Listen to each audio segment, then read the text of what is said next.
धान क्विंटाल प्रति 3100 प्रथम कैबिनेट बैठक रे एपटे चाषी मानक पई खुशी खबर। चाषी को धान रे एमएसपी हेबो 3100 टंका करबाकू जाउछंती सरकार। एहाकु नै मुख्यमंत्री मोहन माझी घोषणा करिसंती ओ एही समस्त कार्य आगामी 100 दिन मध्य रे संपूर्ण हेबो। जे खूब शीघ्र आसीबो समृद्ध कृषक नीति।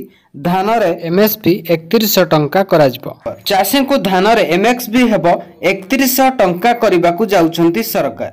एवं एथरक कहिसंती कि क्विंटाल पिछा 3100 टंका रे बिकिबे धान चाषी और चाषी को एथरक समस्त प्रकार सुविधा जोगाई दिया जिवो एवं चाषी दुख दूर करने को चेष्टा जारी रखिछंती केंद्र सरकार।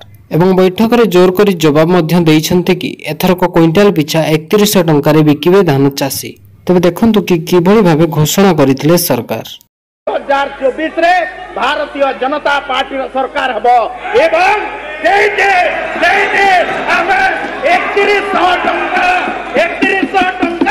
धान हमें घोषणा करिवो। आपण देखिबे हमर जो धान क्विंटाल प्रति 3100 टंका दबा पाई संकल्प पत्र रे भारतीय जनता पार्टी एथिरे संकल्प पत्र स्थान देइथिले ताको कार्यकारी खूब शीघ्र करा